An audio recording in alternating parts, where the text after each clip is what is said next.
नमस्कार दोस्तों, मैं हूं अंजलि और आज हम बात करेंगे फ्रांस और इस्लामिक देशों के बीच में जो ये विवाद जोर पकड़ रहा है उस विषय पर आज विस्तार से चर्चा करते हैं। सबसे पहले शुरू करते हैं कि पूरा मामला क्या है। पिछले कुछ दिनों से फ्रांस और मुस्लिम देश आमने सामने खड़े हैं। दरअसल यह विवाद फ्रांस के राष्ट्रपति इमैनुअल मैक्रों के बयान के बाद शुरू हुआ था।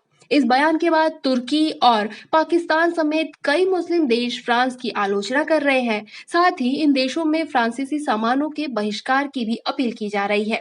तो आइए जान लेते हैं कि पूरा मामला क्या है। दरअसल फ्रांस में एक 47 वर्षीय शिक्षक सैमुअल पेंटी ने अपनी कक्षा में छात्रों को पैगंबर मोहम्मद के कार्टून दिखाए थे। ये कार्टून व्यंग्यात्मक साप्ताहिक पत्रिका शार्ली हेब्दो में छपे कार्टून की कॉपी थे। इसके कुछ दिन बाद ही 16 अक्टूबर को 18 वर्षीय चेचर शरणार्थी ने पेंटी की गला काटकर हत्या कर दी। ये सब मामला तो आपने सुन ही लिया होगा, काफी चर्चा में रहा था पिछले कुछ दिनों।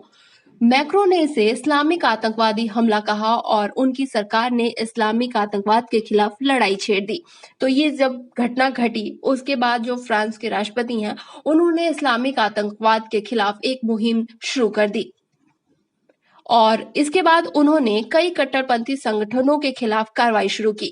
मैक्रो ने अपने बयान में इस्लामिक कट्टरपंथी संगठनों पर कार्रवाई की भी बात कही थी। तब से लेकर अब तक कई संगठनों को निशाना बनाया गया है और उसके खिलाफ कड़ी कार्रवाई भी की गई है। कार्टून को लेकर मैक्रो के बयान के बाद गुस्सा इस्लामिक देशों में बहुत बढ़ गया है। इसके बाद मैक्रो ने कहा कि वे पैगंबर मोहम्मद के कार्टून को लेकर पीछे हटने वाले नहीं हैं।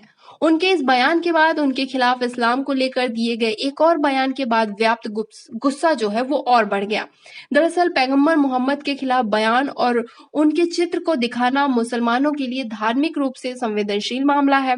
इसकी वजह यह है कि इस्लामिक परंपरा में मोहम्मद और अल्लाह की तस्वीरों को दिखाने की मनाही है। अब बात कर लेते हैं कि उनका बयान क्या था, पहला बयान क्या था। पैटी की हत्या से कुछ दिन पहले ही मैक्रो ने इस्लाम को लेकर एक टिप्पणी की थी। उनका कहना था कि इस्लाम एक ऐसा धर्म है जो आज पूरी दुनिया में संकट में है। यानी सीधा सीधा वो ये कहना चाह रहे थे कि इस्लाम की वजह से पूरी दुनिया को खतरा है और इस्लाम ही इकलौता ऐसा धर्म है जो संकट में है। इसके अलावा मैक्रो एक कानून सख्त करने की भी बात कर रहे हैं जो राज्य में चर्च से अलग यानी धर्म को सरकार से अलग करने के लिए लाया गया था। उनका कहना है कि इस्लामिक आतंकवाद और धर्मनिरपेक्ष मूल्यों के बचाव के लिए यह बहुत जरूरी है। ये एक पुराना कानून है, इस पे भी हम विस्तार से चर्चा करेंगे कि ये क्या कानून है जिसके बारे में हम बात करेंगे। बीते 2 अक्टूबर को अपने भाषण में मैक्रो ने 1905 में लाए गए इस कानून को मजबूत करने की बात कही है। अगर यह कानून पारित हो जाता है तो फ्रांस में छोटे बच्चों को घरों में इस्लामिक शिक्षा नहीं दी जा सकेगी और विदेश के इस्लाम देश की मस्जिदों में इमारत नहीं कर पाएंगे। यानी दूसरे देश से जो इस्लामिक स्कॉलर आप कह लीजिए, जो इस्लामिक स्कॉलर एक देश से दूसरे देश में जाकर मस्जिदों से जो तकरीरें दिया करते हैं वो इसके बाद बंद हो जाएगा। यानी फ्रांस में किसी भी दूसरे देश के इमाम जाकर तकरीर नहीं कर पाएंगे अगर ये कानून पास हो जाता है, और घरों में आप अपने छोटे बच्चों को इस्लामिक शिक्षा भी नहीं दे पाएंगे। बहुत बड़ी बात है, लेकिन ऐसा करने के लिए फ्रांस के राष्ट्रपति ने कहा है।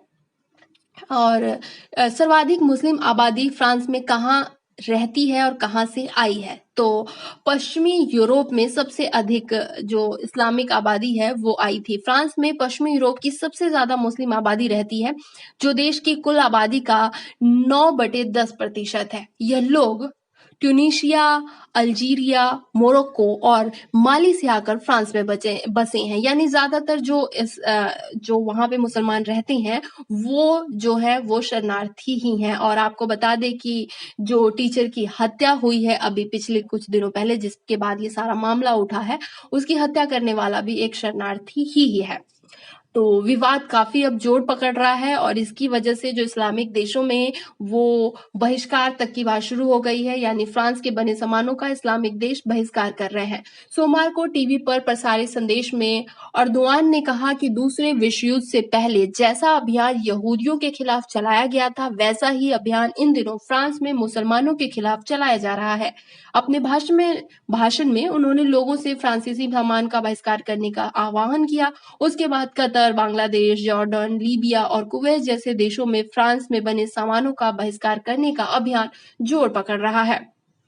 इसके साथ साथ ईरान और पाकिस्तान ने मैक्रो के खिलाफ प्रस्ताव पारित किया है। सोमवार को ही पाकिस्तान और ईरान की संसद ने मैक्रो के बयान के खिलाफ प्रस्ताव पारित किया था। ईरान का कहना है कि अब व्यक्ति की स्वतंत्रता के नाम पर पैगंबर मोहम्मद का अपमान फ्रांस के रवैये पर सवाल उठाता है। मुस्लिम देश इस अपमान के खिलाफ खड़े होंगे। वहीं पाकिस्तानी संसद ने फ्रांस से अपना राजदूत वापस बुलाने का प्रस्ताव जो है वो पारित किया, लेकिन बाद में पता चला कि फ्रांस में पाकिस्तान का कोई राजदूत रहता ही नहीं, तो ये थोड़ा पाकिस्तान के लिए फनी हो गया, क्योंकि पाकिस्तान है तो वो कुछ ना कुछ फनी काम तो करेगा ही। तो पाकिस्तान हमेशा की तरह अपनी थोड़ी बहुत पिटवा ही लेता है किसी न किसी मुद्दे पर, तो इस मुद्दे पर भी उसने जल्दबाजी दिखाते हुए एक कदम उठाया और बाद में पता चला कि वो कदम ही गलत है। तो ये पूरा मामला है फ्रांस और इस्लामिक देशों के बीच में जो चल रहा है तकरार, और काफी गहमा गहमी चल रही है। इस्लामिक देशों में फ्रांस को लेकर काफी गुस्सा है। तो अभी फिलहाल तो यही सब चल रहा है। आगे देखते हैं, जैसा भी नया अपडेट इस विषय पे रहेगा हम आपसे जरूर बांटेंगे, शेयर करेंगे।